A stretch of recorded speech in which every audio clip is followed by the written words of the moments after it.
May nagbabadya na talagang nakakatakot para sa Rusya. Noong Agosto 25, agad pagkatapos umalis ng military na eroplano ng Estados Unidos na may sakay na direktor ng Central Intelligence Agency na si John Redcliffe mula sa Moscow. Agad na nilagdaan ni Vladimir Putin ang 6 na kautusan, ngunit 3 lamang ang inilatala niya.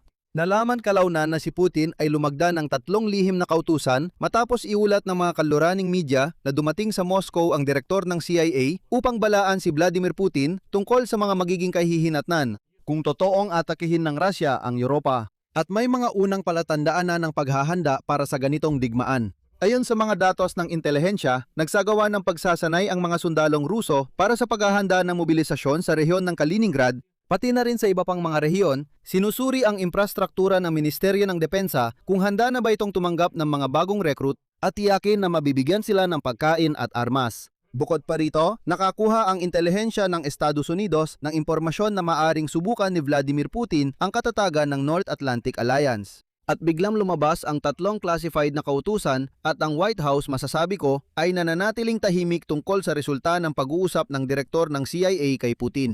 At sa ganitong kalagayan, nagsagawa ng mga kalkulasyon ang Russian Sberbank at hindi inaasahan, ngunit hayagang dumating sa konklusyon na ang senaryo kung saan nananalo ang Russia sa digmaan ay katumbas lamang ng 7%. At sa parehong sandali, inihayag ng Armenia na hindi nito hahadlangan ang mga Ruso na susubukang tumakas mula sa Russia papunta sa Republika sakalin magdeklara ng panibagong alon ng mobilisasyon sa Russian Federation at handa silang tulungan ang mga ito. Tara't himayin natin kung ano ang maaaring ibig sabihin ng mga lihim na kautusan ni Vladimir Putin na nilagdaan ng 10 oras ng gabi matapos umalis si John Redcliffe mula sa Moscow at kung anong nakakabahalang larawan ang ipinapakita ng ilang magkakatulad na pangyayari. Ako si Alexei Pechi, tara't pag-usapan natin ang paksang ito. Pero bago tayo magsimula, hinihiling ko na mag-subscribe kayo sa channel na ito, mag-like at mag-iwan ng kahit anong komento. Kaya simulan na agad natin sa mismong mga kautusan ni Vladimir Putin. Nilagdaan ng Pangulo ng Russia na si Putin ang 3 lihim na kautusan kasabay ng hindi inaasahan at hindi inanunsyong pagbisita sa Moscow ng pinuno ng Central Intelligence Agency ng Estados Unidos na si John Redcliffe. Pinatutunayan ito ng portal ng legal na impormasyon ng Russian Federation. Ayon sa datos ng nasabing government portal, noong Agosto 25 ay nilagdaan ni Vladimir Putin ang 3 hayag at nailatalang kautusan. Mga bilang 608, 609 at 610. Dalawa sa mga ito ay may kinalaman sa pagpapalit ng Russian ambassador sa Iraq at ang isa pa ay nagpapalit ng komposisyon ng komisyon para sa mga usapin ng mga may kapansanan at veterano. Kasabay nito, ang huling inilatalang atas ni Vladimir Putin na nilagdaan noong bisperas ng Agosto 24 ay may bilang na 604 at ang nilalaman nito sa totoo lang ay kilala na rin. Pinapayagan nito ang Estado na kunin sa tinatawag na pansamantalang pamamahala. At sa totoo lang, kinukumpiska nito halos anumang ari-arian at negosyo kung hindi nagbigay ang mga may-ari nito ng tamang proteksyon laban sa mga pag-atake ng drone.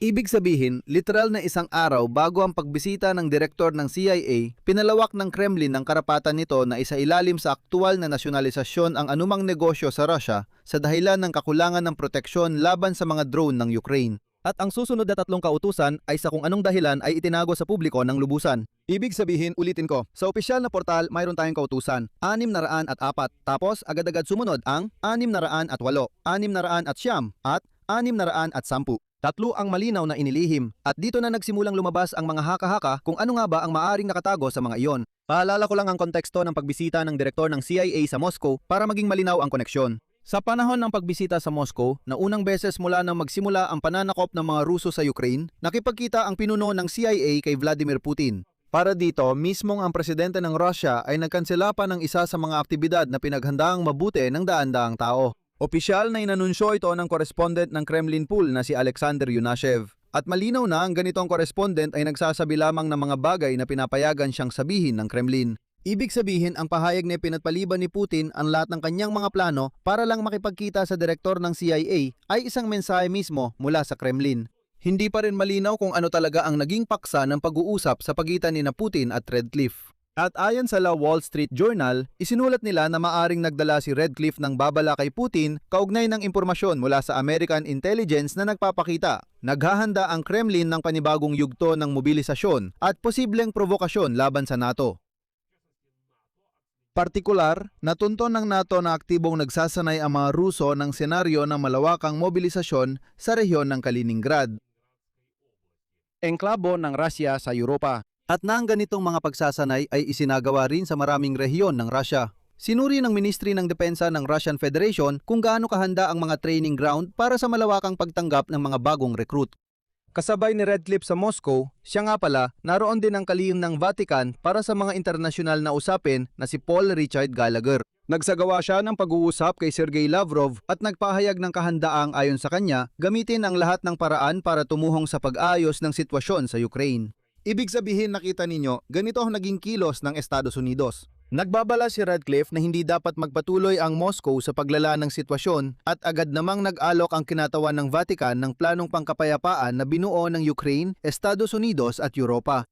Sa parehong oras, hayagang naghayag ang kalihim ng Konseho ng Seguridad ng Armenia na si Alen Simonyan na hindi hahatlangan ng Armenia ang mga Ruso na magtatangkang umalis mula Russia papuntang Republika. Kung sakaling magbeklara ng panibagong alon ng mobilisasyon, handa rin ng Armenia na tulungan sila. Narito ang kanyang sinabi.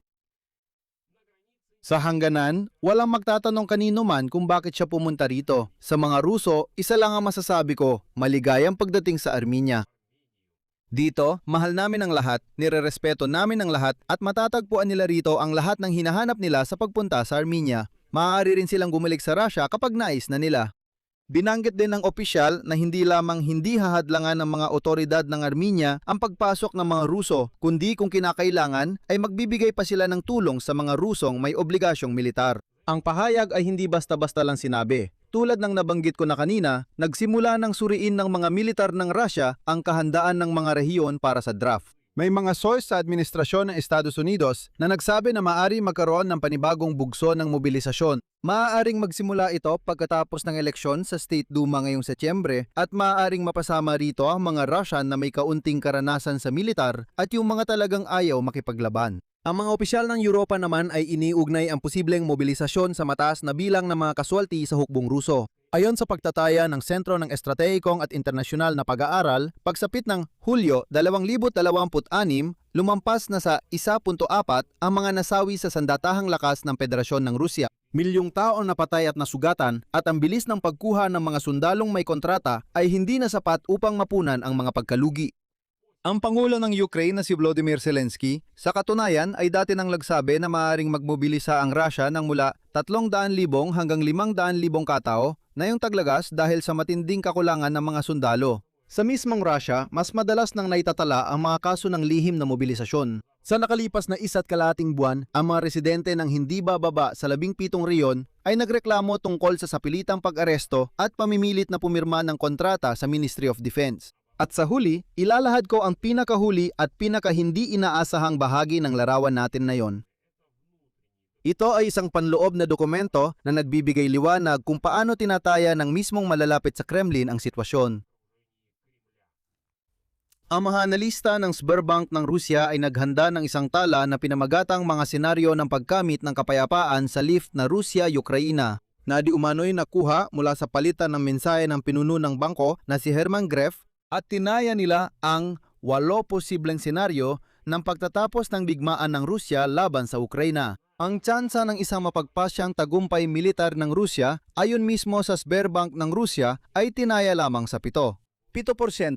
At yon ay sa loob ng 12 hanggang 24 na buwan. At para sa ganitong tagumpay, ayon sa kalkulasyon ng mismong mga analyst ng Rusya, kakailanganin ng mobilisasyon ng 500,000 katao, pagpapataas ng produksyon ng mga bombang panghimpapawid at pagpapalakas ng depensang panghimpapawid. At tagumpay sa paglika ng mga autonomong kuyog ng mga drone na kaya makoordina gamit ang artificial intelligence ng walang mga operator. Sa tala, diretsahang inaamin ang laki ng mga panloob na problema. Ang budget deficit ng Russian Federation sa unang quarter ay umabot sa 4.6 na trilyong rubles, habang ang taunang plano ay 3.8 trilyon para sa depensa. Ang pangunahing interest rate ay 15% at ang kita mula sa langis at gas ay bumagsak ng 45%. Sa industriya ng depensa, kulang ng humigit kumulang 400,000 na manggagawa, pati na rin ng microelectronics, bala at mga makina. Nawala ng Russia ang hanggang 35 na bahagi ng depensang pangimpapawid at ang mga kaswalti sa militar ay tinatayang umaabot sa 30,000 katao kada buwan. Ito ay mga napatay at nasugatan. Kasabay nito, mga 90 na bagong kontraktual na sundalo ang ginagamit lang para mapunan ang parehong mga pagkalugi. Ang pinakamalamang na senaryo ayon sa mga Russian analyst ng Sberbank ay ang kasunduan ni Trump. 32% ang posibilidad sa loob ng 6 hanggang 12 buwan. Sa senaryong ito, pinapabilis ni Trump ang kasunduan bago ang midterm elections sa Amerika sa Nobyembre. Ang digmaan ay ipa-freeze sa kasalukuyang frontline, aalisin ng ilang mga parusa at ang pagsali ng Ukraine sa NATO ay mananatiling nakablock. Pangalawa, ang tinatawag na Korean Freeze. 22% titigil ang malawakang labanan kahit walang formal na kasunduang pangkapayapaan.